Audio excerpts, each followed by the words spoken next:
예, 오늘 좀 장소가 새롭죠. 이제 새벽 기도에 오시는 성도님은 아실 건데 어제하고 오늘 새벽까지 이제 에어컨에 좀 문제가 생겼어요. 그 자체 기계가 망가진 건 아니고 그 관이 좀 미세하게 샌다고 그래요. 그래서 이제 압력이 잘 전달이 안 돼서 틀긴 틀었는데 아주 찬바람이 나와야 되는데 그냥 그저 그런 바람이 나오는 상태가 돼가지고 어제 새벽과 오늘 새벽에 우리 오신 성도님 너무너무 고생하셔가지고 이렇게 이제 장소를 좀 달리하였습니다. 그래서 이제 주일날 어떻게 하냐 걱정하실 텐데 내일부터 이제 좀 작업을 좀 하려고 그래요. 그래서 주일에 문제 없도록 그렇게 이제 저희가 조치를 하려고 그러는데 하여튼 오늘하고 하여튼 새벽에는 이번 주까지는 이렇게 교육관에서 해야 될 것 같습니다. 이 성경 공부는 차라리 여기가 나은 것 같기도 해요. 가까우니까 그죠? 질문도 할 수 있을 것 같고 용기를 가져서 한번 예, 오늘은 창세기 7장 말씀을 우리가 함께 우리 공부해 보려고 합니다. 자, 나눠드린 유인물 한번 보시면서 같이 보도록 하겠습니다. 그래서 창세기 7장 1번 방주에 들어가라. 하나님께서 노아에게 방주에 들어가라고 명령하셨습니다. 방주에 들어가는 대상은 노아, 그죠? 노아고 노아의 아내가 있겠죠. 그리고 세 명의 자녀가 있었죠. 셈, 함, 야베. 그죠? 이 세 명의 자녀가 있고 그 다 결혼을 했어요. 그래서 다 이제 부인들 이렇게. 그때까지 자식은 나온 것 같진 않아요. 이제 부인들만 있는 걸로. 그래서 총 사람은 8명. 그리고 하나님께서 미리 선택한 정결한 짐승 그리고 부정한 짐승. 이제 우리 6장에서는 다 각각 한 쌍씩 넣으라 했는데 7장에 보니까 오늘 본문에 보니까 좀 더 구체적으로 정결한 짐승은 7쌍씩 그리고 부정한 동물은 한 쌍씩 이렇게 이제 타도록 그렇게 하였습니다.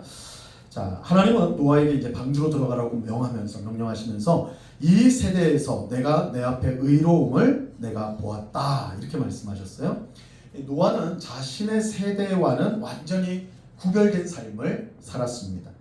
우리가 이제 6장에 보니까 노아 당시의 사람들, 그 시대의 사람들은 어떠했는지가 이제 설명이 되고 있는데요.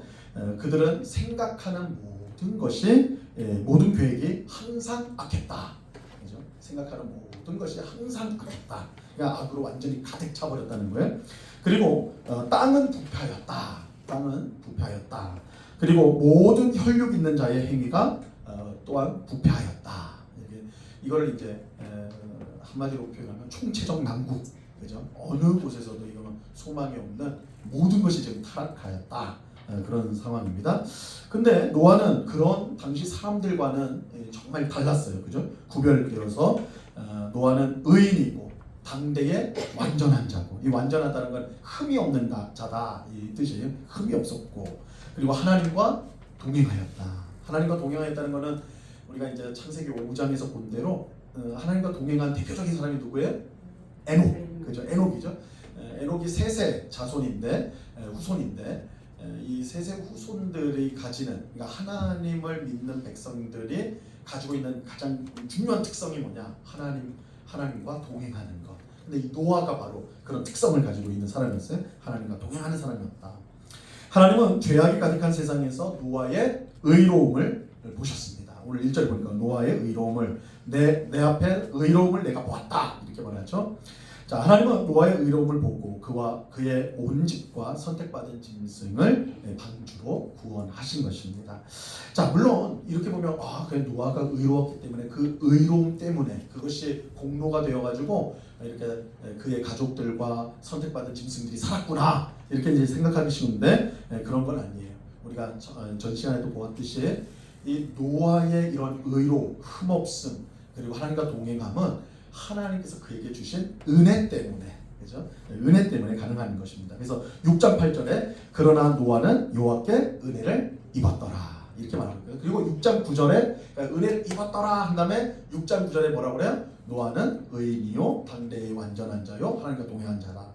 그래서 우리가 이제 오해하지 않도록 노아는 원래부터 의로운 사람이었구나. 얼마나 경건하게 살려고 힘썼는지 흠이 없었구나. 하나님과 늘 동행하는 그런 경건한 사람이었구나. 이렇게 생각하기 쉽다고요. 그래서 은혜를 받았구나. 구원의 은혜를 받았구나. 근데 거꾸로예요. 그가 은혜를 받아가지고, 그죠? 8절에 은혜를 받아서 그가 9절에 의인이 되고 완전한 자가 되고 또 하나님과 동행하는 자가 되었다. 이렇게 이제 보아야 되는 것입니다. 자, 노아의 의로움과 믿음은 구원의 원인이 아닌 구원의 이제 뭐 열매라든지 믿음의 열매라고 말할 수가 있습니다. 자, 그럼에도 불구하고 분명한 사실은 하나님은 노아의 의로움을 보시고 구원 역사를 행하셨다. 그죠? 오늘 1절 말씀에 분명히 너의 의로움을 보았고 이제 구원을 행하셨다. 이렇게 말하고 있거든요. 자, 하나님은 죄악으로 가득한 세상 속에서도 언제나 의인을 찾으세요. 의인을 찾으시고 그 의인을 통해서 구원의 역사를 행하십니다. 그래서 하나님께서 악인을 통해서 죄인을 통해서 구원의 역사를 행하시지는 않거든요. 의인을 통해서 자기 백성을 통해서 구원 역사를 이 땅 가운데 행하십니다. 하나님은 죄인이 많아서 심판하는 것이 아니라 의인이 없어서 심판하는 것입니다. 이거 우리 잘 생각해 볼 필요가 있는 것입니다. 창세기에 사실 오늘 본문도 그렇지만 이 대표적인 이 부분을 설명하는 것이 창세기 18장에 소돔과 고모라 멸망 사건에서 알 수가 있죠. 하나님께서 이제 소돔과 고모라가 워낙 이제 죄가 가득하니까 이제 그의 천사들을 보내 가지고 이제 심판을 하려고 할 때 하나님께서 아브라함과 대화를 나누시잖아요. 대화를. 그래서 근데 아브라함이 이제 하나님께서 이제 소돔과 고모라를 심판하겠다 그러시니까 딱 생각이 나는 게 조카 롯이 거기 있거든요. 롯 가족이 거기 사니까 하나님 악인들이 아무리 많아도 의인이 있는데 의인이 있음에도 불구하고 악이 많다고 해서 그렇게 심판하시면 어떡합니까? 그 의인들은 어떻게 합니까? 이렇게 말씀했어요. 그래서 그래? 그럼 내가 거기서 의인이 있으면 내가 구원하겠다. 얼마면 되는가? 그랬을 때 50명이면 내가 심판하지 않겠다. 근데 아브라함이 아무리 생각해도 50명은 절대 안 될 것 같아요. 그래서 하나님 45명이요. 흥정을 하기 시작해요. 근데 그래, 그럼 45명 그렇게 하자. 그랬더니 또 생각해보니까 그것도 안 될 것 같아요. 하나님 40명이요, 30명이요, 20명. 이분만 화내지 마시고 들어주세요. 10명이요. 하나님께서 뭐라 그러세요? 그래, 10명. 10명이어도 내가 심판하지 않겠다. 근데 어떻게 돼요? 결국 심판을 받죠.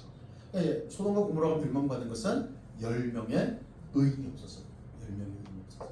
그러니까 그 수많은 죄인들이 있었고, 그죠? 악인들이 있었지만 물론 그들이 이 심판을 일으킨 원인이죠. 그럼에도 불구하고 더 궁극적인 것은 거기에 의인이 없었기 때문에, 그죠? 의인 10명이 없었기 때문에 심판을 받게 되었다라는 것들. 그래서 하나님이 언제나 주목하는 것은 악인이 아니라 의인입니다.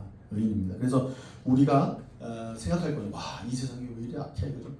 뭐 신문이나 뉴스 같은 거 보면, 그죠? 그냥 눈이 뒤집힐 정도로 악한 사람들도 많고, 그래서 야, 말세다 막 입에 달고 살아가는 시대인데, 근데 중요한 것은 뭐 늘 그래왔어요. 세상은 늘 말세처럼 되어왔습니다. 악인들은 항상 득세하였고 했습니다. 중요한 것은 하나님은 악인이 아니라 의인을 주목하십니다. 그러면 우리 성도들이 항상 주목해야 될 것이 뭐냐? 내가 하나님 앞에 의인인가? 내가 하나님 앞에 지금 의로운 삶을 살아가려고 힘쓰고 있는가?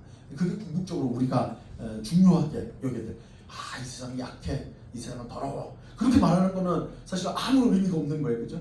늘 그래왔어요. 중요한 거는 내가 하나님이 찾으시는 의인인가, 내가 하나님이 찾으시는 사람인가, 그것을 우리가 항상 점검해 보아야 되는 것입니다.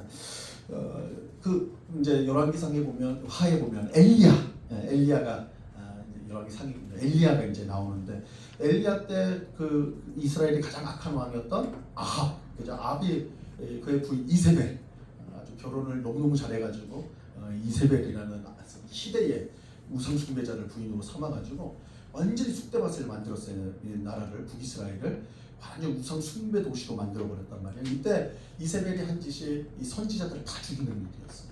그리고 하나님을 믿는다 그러면 다 죽여버렸어요. 그러니까 엘리야가 뭐라고 하냐면, 하나님 저만 남았어요. 저만 남았어요. 근데 하나님께서 뭐라고 하신지 알아요? 아니다, 내가 7,000명을, 바알에게 무릎 꿇지 않은 7,000명을 남겨뒀다, 이렇게 말씀하세요. 우리가 이제 이 죄 많은 세상 가운데 살 동안에 내가 하나님 말씀대로 내가 살려고 몸부림치다 보면 나만 그렇게 사는 것 같거든요. 그래서 나만 손해 보는 것 같고, 다 그죠? 그렇게 자기들 나름대로 세상과 타협해서 잘 사는 것 같은데, 나만 하나님 말씀 지킨다고 손해 보고 욕 먹고 바보 취급당하고 순진하다고 그렇게 되고, 그죠? 혼자 바보 같은 느낌이 들잖아요. 그러면 우리도 똑같이 하나님 앞에 나만 남은 것 같다고. 그럼 하나님 뭐라 그래요? 아니다, 내 백성들이 있다, 그죠? 그래서 우리가 이제 이사야서나 이런 데 보면 남은 자들에 대한 이야기가 나와요. 그래서 항상 그 수가 소수예요. 맞아요. 다수는 아닙니다. 그러나 하나님의 참 백성은 언제나 남아 있습니다.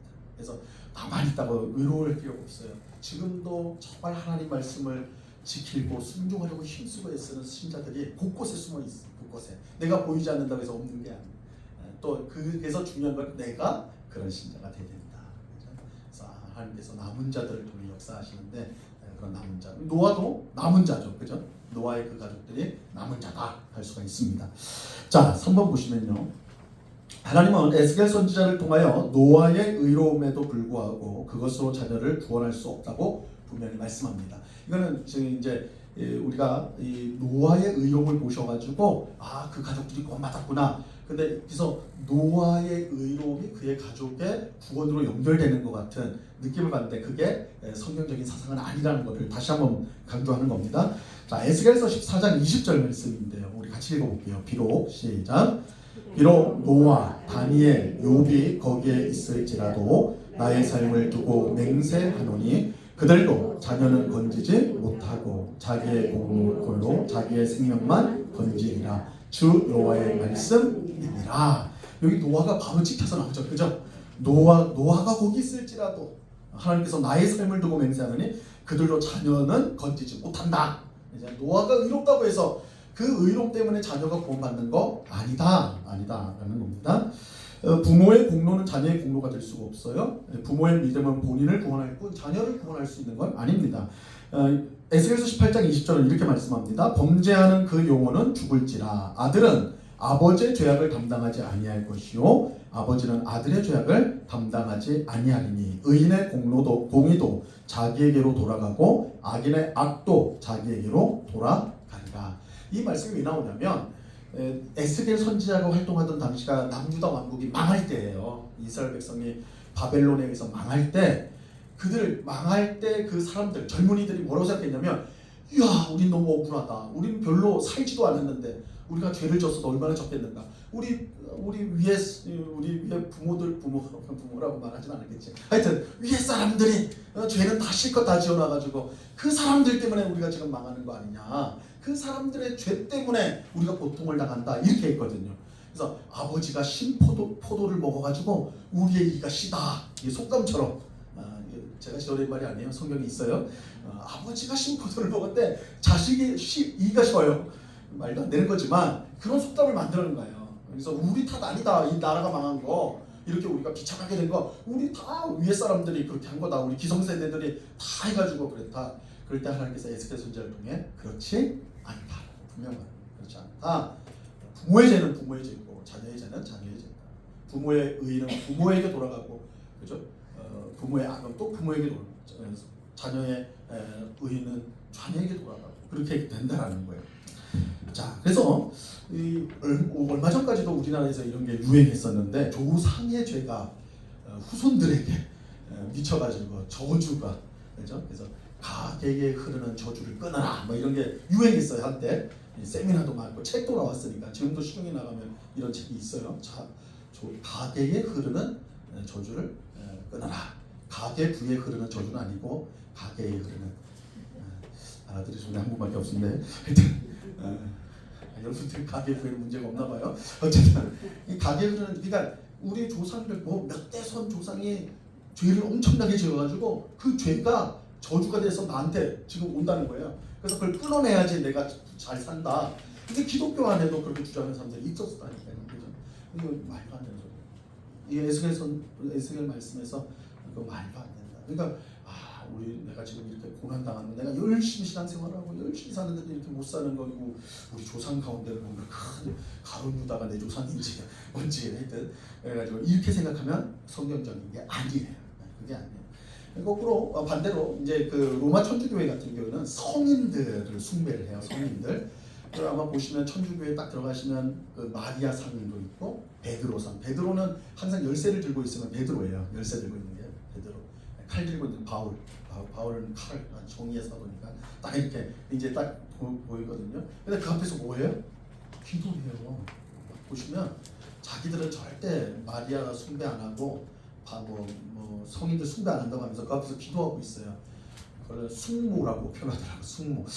숙모나 하여튼 제가 볼 때는 좀 비슷한 것 같은데 그 왜 그렇게 하냐면 성인들은 그러니까 우리 같은 일반인보다 훨씬 공로를 많이 쌓는 성인들 베드로, 바울 뭐 성자 들어가는 분들 있잖아요. 성 프란치스코 성자 들어가는 분들이 다 성인들이거든요. 그들은 우리보다 훨씬 많은 공로가 있기 때문에 천국에 가는 건 문제도 안 되고 남는다는 거예요. 남으면 어떻게 해요? 성인들이니까 남으면 그냥 자기가 버리는 게 아니라 주겠죠. 그래서 그거를 받으려고 기도하는 거 받으려고. 성인들의 그 공로를 남는 공로를 잉여 공로를 받아야지. 우리 같은 사람들은 다 천주교 얘기하면 연옥 가야 돼요. 연옥으로 다 갑니다. 왜냐하면 죄가 조금이라도 다 있기 때문에 그죠? 성인들은 그걸 해결된 사람들이고 그러니까 천국으로 바로 가지만 보통 사람들은 다 연옥으로 가야 돼요. 연옥. 그래서 숨겨진 죄들을 회개하지 못한 죄를 처리해야 됩니다. 연옥 가가지고 거기서 이제 그 죄 한 개당 뭐 몇십 년씩 뭐 몇백 년씩 해서 뭐 몇천 년도 있을 수 있고 막 그래요. 뭐 어차피 뭐 영원토록 사는 거니까 그 시간이 뭐 큰 그건 아니겠지만 어쨌든 연옥에 가서 그걸 벌을 받아야 되는 거예요. 정화 깨끗하게 되는 거예요. 그럴 때 이 성인의 공로가 주어지면 경감이 되는 거예요. 짧아지는 그 세월이. 그래서 우리 종교개혁 우리 특강할 때 많이 들어본 거 있죠. 그 면죄부. 정확히 말하면 면죄부가 아니라 죄를 면해주는 게 아니라 면벌부예요. 벌을 면해주는 거. 연옥에 들어가면 벌 받잖아요. 그 벌을 없애주는 게 면죄부예요. 면벌부. 그래서 그거 뭘로 사요? 돈으로. 그렇죠? 그래서 그 판매할 때 태첼이라는 유명한 신부가 그 세일즈맨이었거든요. 가가지고 여러분 부모들이 지금 연옥에서 고통을 당하고 있다. 그럼 자녀들이 그렇지 우리 부모님들 맨날 교회 간다고 하면서 뭐 다른 데 여행 가고 막 그랬으니까 분명히 천국에 바로 목사가 있을 건데 연옥에 있을 텐데 연옥에 있겠지. 그런데 태첼 신부가 뭐라고 그래? 이거 면벌부를 사면 그죠? 이거 사면 부모들의 영혼이 황금함에 동전이 탁 떨어질 때 그죠? 밑에 탕 이제 동전이 다 동전이니까 탁 타서 튀어 올라올 때 그 순간에 너희 부모의 영혼도 연옥에서 천국으로 튀어 올라간다. 얼마나 드라마틱하게 이 설교를 했는지 몰라요. 다 사는 거지. 부모가 연옥에서 고통당하는데 천국 간다고 그러는데 안 사겠어요, 그죠? 집 한 채라도 바치라고 막 바치겠죠, 효자 효녀들은. 그러니까 그런 식이에요. 그런 식으로. 그래서 공로가 전해진다, 혹은 저주가 전해진다 이런 의식을 갖는데 성경적인 게 아니다. 그래서 절대 여러분들이 어떤 그런 것 때문에 내가 누군가에 의해서 뭔가 저주되어지고 뭔가 또 좋은 것이 좋고 이렇게 생각하시면 안 돼요. 본질적으로 하나님 앞에서 우리 단독적으로 서게 되는 겁니다. 우리가 하나님 앞에서 우리 자신이 평가를 받는 것이고 심판을 받는 것이지 다른 무엇이 개입되어 있는 것이 아니다 라는 것들을 우리가 꼭 생각을 해야 됩니다. 자, 4번. 하나님은 선택받은 짐승을 방주에 들어가게 하셨어요. 그리고 7일을 후에 홍수가 시작될 것을 말씀하셨습니다. 그래서 동물들이 먼저 타요. 방주는 생물들이 먼저 타게 됩니다. 그리고 일주일이라는 시간이 주어지게 돼요. 왜 일주일일까요? 왜 일주일일까요? 짐승이 타가지고 바로. 이거는 우리가 이제 상식적으로 생각하면 뭐 이거 복잡한 영적 의미가 있는 건 아니고 짐승들이 타려면 막 우르르 들어가지 않았을 거 아니에요. 막 이렇게 차근차근 들어가야 될 거 아닙니까? 그러니까 승선 시간이 필요했겠죠. 그리고 짐승들도 그 새로운 환경 아니에요. 좀 적응할 필요가 있었겠죠. 이 배는 지난주에 말씀드린 것 굉장히 큽니다. 300m 정도 되는 큰 배예요. 거기를 1, 2, 3호로 해가지고 이제 각 시를 했겠죠. 그러니까 이제 그 분류되어져서 들어갔을 텐데 그런 시간이 한 7일 정도 있었을 것이다. 그렇게 되고 그럼 사람은 언제 탔느냐? 홍수가 탁 시작될 때 타게 됩니다. 자, 5번 보시면 노아는 하나님께서 자기에게 명하신 대로 다 준행하였습니다. 5절을 다 준행하였다. 노아가 하나님 말씀에 전적으로 순종했다는 사실이 계속 강조돼요. 6장 22절에 똑같이 말씀하신 대로 준행하였다. 그리고 여기서도 5절에서도 7장 5절에서도 준행하여 똑같이 말씀대로 준행했다. 노아의 의로움은 하나님과의 바른 관계 맺는 것을 뜻하는 것이고, 여러분 의롭다라는 그 노아가 의인이라는 말 할 때 의라는 것이 꼭 이제 의라고 하면 하여튼 그 개념 잡기가 쉽지 않잖아요. 하나님과의 바른 관계, 하나님과의 바른 관계로 생각하시면 돼요. 그래서 의인은 하나님과 바른 관계에 있는 사람이 의인이에요. 악인은 하나님과의 관계가 어그러진 사람이에요. 망가진 사람이에요. 그게 악인이에요. 성경에서. 자, 하나님과의 바른 관계를 노아가 갖고 있는데 그 핵심이 뭐냐? 순종이에요. 순종. 하나님과의 바른 관계에 있다는 것은 내가 순종한다는 것입니다. 근데 어떻게 하면 그러면 전적으로 순종할 수가 있느냐? 하나님을 믿어야 돼요. 믿어야지 순종이 가능한 것입니다. 온전한 순종이 가능해요. 그래서 우리는 믿음 없이는 하나님을 기쁘시게 할 수 없다. 히브리서 11장 6절에 나오는 말씀처럼 믿음으로 하나님을 기쁘시게 할 수 있는데 그 믿음이 바로 순종으로 연결되고 순종이 하나님과의 바른 관계의 핵심이 된다. 우리 노아를 통해서 보게 되는 것입니다. 자, 2번 홍수가 땅에 덮이니 1번 노아가 600세가 될 때 하나님이 말씀하시는 홍수가 일어나게 됩니다. 방주가 완성된 후 7일 동안 선택받은 생물이 방주 안으로 들어갔습니다. 그리고 홍수가 일어난 날 노아와 그의 가족이 방주에 들어갔습니다. 그날 큰 기품의 샘들이 터지며 하늘의 창문들이 열려 40주야를 비가 땅에 쏟아졌습니다. 그래서 하늘의 창문이라고 하니까 하늘 보면서 창문이 어디 있을까? 그러니까 시적인 표현이에요. 그죠? 성경에 이런 시적인 표현들이 많이 나오니까 하늘에서 막 창문을 열었듯이 그냥 막 쏟아 부어졌다 이런 뜻입니다. 40일 동안 이렇게 이제 부어집니다. 자, 홍수가 일어난 날을 정확히 알려주세요. 노아가 600세 되던 해 둘째 달 17일 일의 날, 그래서 17일 이렇게 합니다. 그러니까 날짜까지 이렇게 특정하는 경우는 창세기에서는 여기가 유일해요. 그러니까 뭔가 특별하다는 것이죠. 이것은 대홍수 사건의 중요성, 이 사건이 가지고 있는 중요성을 강조하고 또 한 가지는 역사성을 강조하기 위함으로 우리가 이제 볼 수가 있습니다. 그래서 이 사실은 우리가 이제 성경 읽으면서 어떻게 이런 대홍수가 있을 수 있을까, 그렇죠? 세상을 다 덮을 정도로 이런 홍수가 있을 수 있는가? 여기에 대한 우리가 이제 사실 의문이 드는 것도 사실이죠. 얼마나 비가 와야지 온 세계가 다 덮일 수 있는가? 뭐 이런 의문인데 그럼에도 불구하고 우리 창세기는 이 대홍수 사건이 역사적 사건이라는 것 전제로 해서 기술해 나가고 있습니다. 고대 근동 지역에도 이제 그 이스라엘이 있는 그 주변 지역을 고대 근동 지역이라고 부르거든요. 거기에도 홍수 이야기들이 곳곳에 있어요. 곳곳에 이제 있는데 그러나 창세기와 비교를 해보면 상당히 추상적이고 그 목적도 되게 이상한.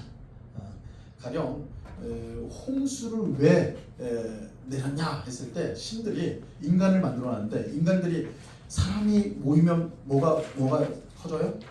소리가, 그렇죠? 좀 죄송한데 여기 다 여자 성도님이신데 여자 세 분이 모이면 뭐가 어떻게 된다고 그래요? 적지가 깨지는데 뭐 이런 거 아니에요, 그죠? 꼭 비하려고 하는 건 아닙니다. 하여튼 남자도 비슷해요. 하여튼 다 모이면 사람들이 모이면 시끄럽잖아요. 신들이 인간을 만드는 거는 얘들 만들어놨더니 너무 시끄러운 거야. 얘들 그냥 노예로 부려먹으려고 만들어놨는데 너무 시끄러운 거예요. 안 되겠다. 경고하고 뭘 버려줘도 안 되겠다 그래서 홍수를 줘요. 그래서 싹 쓸어버립니다. 이게 이제 고대 근동에 있는 홍수 설화 중에 이야기 중에 하나인데, 그러니까 딱 봐도 좀 너무 유치하고 좀 이상한 내용들이 많죠. 그런 반면에 창세기는 이것이 역사적 사건이라는 것을 전제로 해서 아주 친밀하게 이 내용을 전하고 있다. 그 중에 하나가 이렇게 날짜를 특정하고 있다라고 생각할 수가 있습니다. 이번 대홍수는 하늘에서 쏟아지는 비로만 된 것이 아니라 지하의 샘들이 함께 터져서 되게 됩니다. 그러니까 비만 온 게 아니에요. 비만 온 게 아니라, 그러니까 비만 40일 온다고 해가지고 그렇게 큰 물이 이제 덮이는 것은 생각하기 쉽지 않죠. 근데 보니까 이제 땅 속에서, 그냥 쉽게 말하면 지하수죠. 지하수가 터져 나오게 된 것입니다. 이렇게 이제 위아래로 이렇게 되어진 것이죠. 자, 그런데 하나님께서 세상을 창조하실 때 둘째 날을 보면요, 하나님께서 어떻게 하시냐면 궁창을 사이로 두고, 이 궁창이라는 거는 하늘, 대기예요. 그 사이로 두고 위의 물과 아래 물로 나누세요. 그러니까 이 공간을 궁창이라고 그러는데, 이제 우리 보통 보는 하늘 공간을 궁창이라고 그래요. 근데 그 궁창 위에 물이 있다는 거예요. 물이 있고 또 아래에 물이 있다는 거죠. 이렇게 나누셨어요. 하나님께서 위의 물과 아래 물로. 자, 대홍수 사건은 궁창 위의 물과 아래 물을 창조 전으로 다시 되돌려 놓는 사건이에요. 그렇죠? 창조 때 나누셨거든요, 하나님이. 그런데 다시 그것이 합쳐진 것이 대홍수 사건이라고 말할 수가 있는 것입니다. 그래서 우리 창세기 1장 2절에 보면 하나님의 영이 성령께서 어디 위를 운행해요? 수면 위를. 그죠? 그래서 하나님께서 이제 지구를 구체적으로 이제 질서를 잡기 전에 이제 그 내용물을 채워지기 전에 이 지구는 물로 덮여 있었다라는 것을 알 수가 있는 것이죠. 거기 위를 이 성령께서 이렇게 이제 운행하신다. 이렇게 되어 있습니다. 자, 이렇게 보면 대홍수 사건을 통해 세상은 창조전으로 돌아가게 된 것이죠. 그죠? 그러니까 대홍수 사건 자체가 창조전으로 돌아가는 사건이 되는 거예요. 그러니까 둘째 날을 뒤집는 사건이 되어버리니까 창조전으로 돌아가게 됩니다. 자, 그럼 이것은 무엇을 뜻하냐면 하나님의 우주적 권세를 보여주는 것이죠. 그러니까 창조주로서 하나님께서 창조를 하시기도 하시지만 그것을 다시 뒤로 돌릴 수도 있는, 엎을 수도 있는 분이심을 보여주는 것이고, 또 대홍수 사건 이후에 재창조가 이루어질 것을 또한 알려주는 것, 암시하는 것일 수 있다라고 할 수가 있습니다. 그래서 다 이제 노아 가족 빼고는 다 죽잖아요. 그리고 택한 생물 빼고는 다 죽거든요. 이거는 새로운 시작을 뜻하는 것이잖아요. 그래서 우리가 이제 대홍수 사건 이후에 노아를 통해 새로운 창조, 재창조가 사건으로서 그것을 볼 수가 있다. 그것을 이 부분도 알려주고 있습니다. 3번입니다. 40주야로 비가 땅에 쏟아졌습니다. 이 40주야도 의미심장해요. 성경에서 이 40일이 굉장히 많이 등장하죠. 40일이 많이 나와요. 이 숫자는 굉장히 의미심장한 숫자인데 40이라는 숫자가 특별히 새로운 출발, 새로운 시작과 관련해서 이 40이 많이 이제 상징적으로 보여줍니다.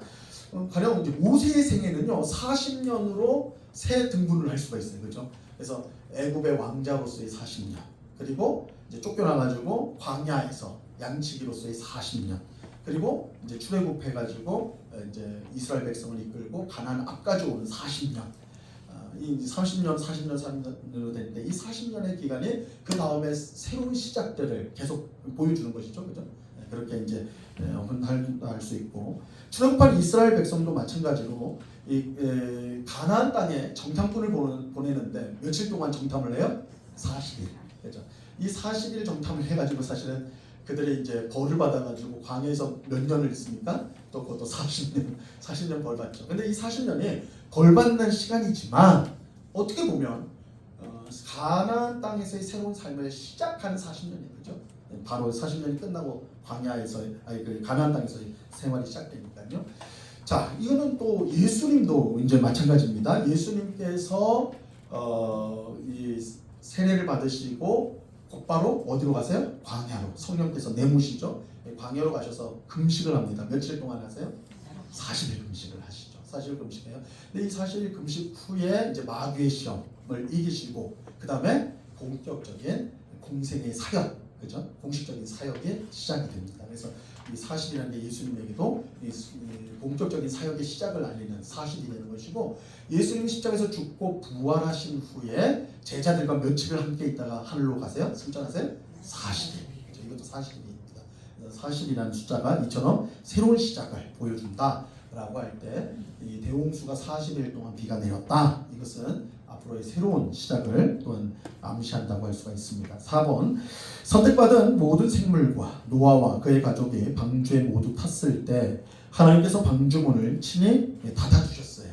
우리 16절에 7장 16절에 보니까 여호와께서 그를 들여보내고 문을 닫으십니다. 그죠? 노아가 닫은 게 아니에요. 하나님께서 그들을 다 넣으시고, 그죠? 이제 방주에 넣으시고 하나님께서 그 문을 닫아주셨어요. 하나님께서 방주문을 친히 닫으셨다는 것은 하나님의 절대적 보호를 뜻하는 것입니다. 아무리 미친 듯이 물이 쏟아진다 해도 하나님께서 방주를 지켜주시는, 예수님이 하나님께서 문을 닫아주심으로 내가 너희를 지킨다, 안전하게 지킬 것이다, 그것을 보여주는 것이죠. 그래서 하나님의 은혜로 방주를 만들었을 뿐만 아니라 어떤 위험 속에서도 안전을 누립니다. 그래서 이 신자의 삶이라는 것은 처음부터 하나님의 은혜요, 끝까지 하나님의 은혜가 지키는 삶이 신자의 삶이다 라고 할 수가 있습니다. 자, 5번, 대홍수 사건은 인류에게 주어진 가장 큰 하나님의 심판이죠. 하나님을 믿지 않고 죄악을 쌓은 인간이 피할 수 없는 가장 끔찍한 심판입니다. 반면에 노아는 대홍수 속에서 방주를 통해 구원을 받았죠. 그러니까 이 대홍수는 심판이죠. 압도적으로. 그럼에도 불구하고 노아와 그의 가족 또 택한 생물들은 구원을 받았어요. 그렇죠? 그들은 구원을 받았습니다. 그래서 하나님의 구원과 심판은 마치 동전의 양면과 같습니다. 언제나 함께 등장하게 되는 거예요. 그래서 대홍수가 믿지 않는 사람들에게는 심판이지만 믿는 사람에게는 구원이 되었죠. 그래서 방주가요 물로 인해서 떴잖아요, 그죠? 물로 인해서 세상 사람들은 다 죽었어요. 그러나 방주는 물로 인해서 뜨게 됩니다. 이 구원을 상징하는 것이죠. 자, 이것은 예수님의 재림 때도 마찬가지입니다. 예수님의 재림은 대홍수 사건과 같이 구원과 심판이 함께하는 사건입니다. 예수님이 재림하실 때 그를 믿는 모든 신자는 영광스러운 구원을 얻게 될 것입니다. 하지만 믿지 않는 자들은 한 명 예외 없이 심판을 받아 영원한 벌에 처하게 됩니다. 그러므로 우리는 노아 때 사람들처럼 되어서는 안 됩니다. 그들은 노아가 방주를 만들 때 아마도 노아를 조롱했겠죠. 야, 저 사람 뭐 하는 짓이냐 이랬겠죠. 바다 근처에서도 아니고, 그죠? 전혀 상관없는 곳에 물이라고는 바다, 강이라고는 없는 곳에 한적한 동토에 엄청난 크기의 배를 만들고 있어요. 세상 사람들이 좀 미쳤다고 그랬겠죠, 그죠? 그것도 막 100여 년간 만든 거 아닙니까? 그 오랫동안 그걸 보면서 저 사람 정신 나간 사람 아닙니까? 분명히 조롱을 했었겠죠, 그죠? 하나님의 심판을 우습게 여기고, 아마 노아가 그거 만들면서 사람들에게 설명을 했겠죠. 자기가 만든 일, 하나님께서 심판하신다, 하나님께서 심판하신다, 회개해라, 돌이켜라, 그러면 다 죽는다. 이제 방주를 만들려고 한 거 보니까 이제 비로소 쓸어버린다는 거 아니까 홍수가 온다 분명히 말했을 거란 말이에요. 근데 세상 사람들 다 무시하였죠, 그죠? 무시했습니다. 결국 어떻게 됐습니까? 그들은 다 죽었죠. 예수님의 재림도 마찬가지예요. 예수님 말씀하신 대로 예수님은 다시 오실 거예요. 다시 오셔서 세상을 심판하실 것입니다. 그러므로 우리는 예수님의 재림을 항상 마음에 두고 죄를 버리고 하나님이 기뻐하시는 삶을 살도록 힘써야 합니다. 예수님의 재림은 대홍수와 마찬가지로 도둑같이 이루어질 거예요, 그렇죠? 알지 못하는 그 순간에 임하게 될 것입니다. 누구도 그날을 예측할 수가 없습니다. 그렇게 항상 성경은 우리에게 깨어 있어야 된다. 이게 신자의 마지막 때를 살아가는 신자의 가장 기본적인 태도가 깨어 있음입니다. 잠들지 말고 깨어 있어야 된다. 자, 3번 모든 생물을 쓸어 버리시니. 자, 1번 40일 동안 비가 쏟아졌기에 물이 점점 더 많아져 땅에 넘치게 되었습니다. 17절 방주는 물 위에 떠다녔습니다. 18절 얼마나 물이 많이 불어났는지 천하의 높은 산이 다 잠기게 되었어요. 그 결과 땅 위에 움직이는 생물이 다 죽었습니다. 육지에 있어 그 코에 생명의 기운의 숨이 있는 것은 다 죽었습니다. 그러니까 계속 강조되고 있어요, 그죠? 21절, 22절 다 죽었다. 23절도 마찬가지예요. 지면의 모든 생물을 쓸어 버렸다. 다 똑같죠. 21절, 22절, 23절에 계속해서 땅에 있는 모든 것을 하나님께서 죽였다, 쓸어 버렸다 이렇게 합니다. 이제 세상에 남은 것은 오직 방주 안에 노아와 그와 함께 방주에 있던 자들 그리고 생물들 뿐이었다. 자, 2번 대홍수의 결과로 모든 생물이 죽고 숨이 있는 것이 다 죽고 지면의 모든 생물이 쓸렸다고 반복적으로 말씀하는 이유는 하나님의 심판이 그만큼 완전하기 때문에 그렇다. 철저하게 이거죠. 하나님의 심판이 설렁설렁 되는 것이 아니라 그야말로 모두, 그러니까 사실은 이 광경을 생각하면 너무나 끔찍하죠. 끔찍합니다. 8명, 인류 중에 8명을 제외하고 모든 사람이 죽었다라고 한다면 너무나 끔찍한 상황인 것이죠. 그래서 그러나 이처럼 하나님의 심판이라는 것이 철저하게 이루어진다라는 것들을 강조하기 위해서 이렇게 이제 3번이나 다 모두가 죽었다 이렇게 말하고 있는 것입니다. 이것은 이제 하나님 말씀이 정확하게 이루어진 것인데요. 6장 7절에 보면 이르시되 내가 창조한 사람을 내가 지면에서 쓸어버리되 사람으로부터 가축과 기른 것과 공중의 새까지 그리하리니 이는 내가 그것들을 지었음을 한탄함이라 하시니라. 자, 그렇다면 예수님께서 재림하셔서 세상을 심판하신다는 말씀도 정확히 이루어질 것이다. 그래서 우리가 성경을 통해서 계속 보는 대로 예수님이 오시는 그날이 심판의 날입니다. 물론 예수님을 믿는 우리에게는 구원의 날이죠. 그러나 믿지 않는 사람에게는 심판의 날이 될 것이고 예수님이 오신 그때는 더 이상 회개하여서 구원받을 수가 없습니다. 지금이야말로. 그래서 사도 바울이 고린도후서 6장에서 말하는 것처럼 지금이야말로 은혜 받을 때, 지금이야말로 구원 받을 때다. 왜냐하면 예수님 재림하시면 구원의 문이 닫혀버리는, 방주의 문이 닫히듯이 구원의 문이 닫히기 때문에 지금 구원받지 않으면, 지금 믿지 않으면 안 된다. 그런데 이게 대홍수 심판도 마찬가지다. 방주에 타지 않는 사람들은 다 심판을 받았다라는 것 우리가 꼭 기억을 해야 됩니다. 자, 마지막 3번. 노아가 만든 방주에는 키나 돛이 없었습니다. 우리 전에 말씀을 드렸어요. 배는 물살을 따라 이리저리 움직였을 것입니다. 하지만 그렇다고 노아가 걱정하지는 않았을 거예요. 막 어디로 가야지. 사실은 이거는 어디로 가도 다 물이었을 테니까. 그죠? 뭐 육지가 있으면 목적지가 있을 텐데 다 물이니까 노아가 애초에 그런 생각을 안 했을 수도 있을지 모르겠지만, 그래도 사람인지라, 그죠? 우리 다 그래도 앞일을 뭐 알 수는 없지만 계획은 해야 되잖아요. 또 아무것도 생각 안 하면 막막하잖아요, 그죠? 근데 노아는 그럴 필요가 없었다라는 거예요. 방주의 문을 닫아주신 주님께서 친히 배의 선장이 되어 주셔서 인도해 주실 것이기 때문에, 그래서 키나 돛이 없었다라는 그 사실이 이 방주를 이끄는 분이 하나님이라는 것을 상징적으로 보여주는 것입니다. 노아가 하나님 앞에서 의인이요 완전한 자요 하나님과 동행할 수 있었던 것은 하나님의 은혜 때문이었습니다. 하나님의 은혜로 대홍수가 일어날 것을 미리 알았고 은혜로 거대한 방주를 만들었습니다. 그렇다면 하나님의 은혜로 대홍수 속에서도 안전할 것을 확신할 수가 있는 것입니다. 그래서 지금까지 온 모든 삶의 궤적이 은혜였어요. 하나님의 은혜. 그렇다면 지금 절체절명의 아주, 그죠? 온 세상이 물로 뒤덮이는 이 절체적인 위기 속에서도 하나님이 은혜로 지켜주실 것이다. 확신할 수가 있는 것이죠. 그래서 우리가 사람은 앞일을 모르지만 과거의 일은 우리가 알고 기억하는 것입니다. 네, 지난 과거에 하나님이 지켜주셨다면 지금도 앞으로도 지켜주실 것을 확신할 수가 있는 것입니다. 자, 노아는 방주를 어떻게 할 수 없었지만 그 방주는 하나님께서 선장 되시기에 가장 안전한 배였습니다. 이건 이제 예수님이 제자들과 함께 배를 탔던 그런 이제 이야기를 우리가 생각하게 하죠. 그 갈릴리 호수에서 이제 배를 타고 건너편으로 이제 건너가실 때가 이제 몇 번 있으셨잖아요. 근데 이 제자들이 탄 배는요, 사실은 우리 이제 혹시 카누 아세요? 카누? 이렇게 삐죽하게 길게 옆은 되게 좁고 아주 긴 카누잖아요. 근데 이 당시 이제 갈릴리 호수에서 탔던 어부들 배가 그런 카누처럼 그걸 좀 더 길게 늘린, 그러니까 우리가 보통 생각하는 막 이렇게 좀 공간이 좀 여유가 있고 우리 통통배처럼 더 선장실도 있고 앞에 뭐가 있고 이런 거가 아니에요. 이렇게 이제 길쭉한.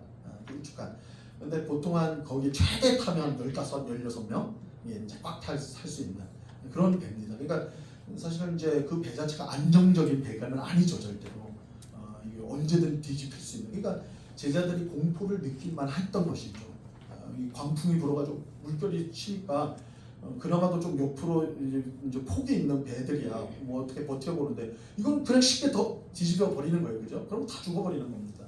그러니까 굉장히 두려워가지고 이제 고물에서 그 배의 끝에서 주무시고 있는 예수님한테 가가지고 제자들이 우리 죽어요 막 그러잖아요. 근데 예수님 딱 깨시고서 제일 먼저 하신 말이 뭐예요? 이 믿음 없는 놈들아 이렇게 좀 야단주셨어요. 예수님은 일어나자마자 제자들 혼내셨어요.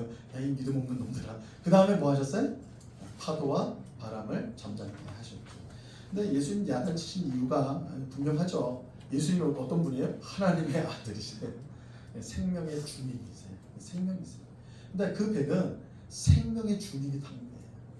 그 배는 하나님의 아들이 타 있는 배입니다. 그렇다면 그 배는 어떤 상황이 있다 하더라도 이 세상에서 가장 안전한 배인 거죠. 예수님이 그거를 일깨우시는 거예요. 믿음이 없느냐? 네가 있잖아. 내가 너와 함께 하잖아. 뒤집혀도 너희는 안 죽어. 깨져도 안 죽어. 내가 생명의 주님이 너희와 함께하고 있다. 그렇기 때문에 믿음 없는 자들아 야단을 맞았던 것입니다. 그래서 예수님이 함께 계신다. 그 예수님이 생명의 주님이시다라고 한다면 제자들은 두려워할 필요가 없었던 것입니다. 이제 중요한 건 이거죠. 그럼 우리는 어떤가? 그죠? 우리는 어떤가?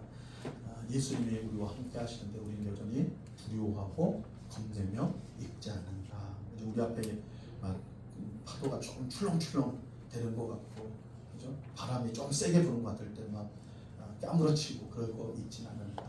물론 우리 연약한 사람이라서 그럴 수 있죠, 그죠? 그 자체를 문제라고 할 수는 없죠. 만약에 그러면 너무 가혹한 것이죠.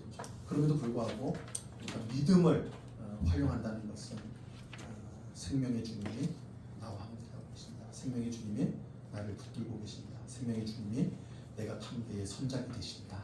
이 사실을 우리가 꼭 기억한다면 우리가 그 어떤 어려움 속에서도 우리는 구원을 얻을 것이요 모든 것을 극복할 수 있는 귀한 은혜를 경험하게 될 것입니다. 예, 기도하겠습니다. 하나님 아버지 감사합니다. 오늘 창세기 7장 말씀을 함께 공부하였습니다. 주님, 이 7장 말씀을 통해 하나님 말씀대로 심판이 온 세상에 임하는 것, 그래서 믿지 않는 모든 자들이 끔찍한 심판을 당했다라는 것을 보게 됩니다. 하지만 그 가운데서도 하나님은 택한 백성을 구원하시고 또한 그들을 통해 새롭게 또한 시작하는 것을 보게 됩니다. 또한 그들이 탄 배의 선장이 하나님이셔서 생명의 주님께서 그들과 함께 하심으로 세상 어느 곳보다 안전한 배가 방주라고 했습니다. 이 말씀을 우리 마음속에 잘 새기고 또한 우리 삶 속에 잘 적용할 수 있도록 도와 주시옵소서. 주님이 우리와 함께 하시네, 주님이 우리를 지켜주시네, 우리가 두려워할 것이 없음을 알고 우리 앞에 놓여져 있는 어려움들을 잘 헤쳐나가고 이겨나가는 주의 백성들 되게 주옵소서. 또한 예수님의 언제 오실지 모릅니다. 그것을 우리가 알고 늘 깨어서 주님 앞에서 살아가는 주의 백성들이 다 되도록 주장해 주시옵소서. 주께서 붙들어 주실 줄로 믿고 감사하며 예수 그리스도 이름으로 기도드리옵나이다. 아멘.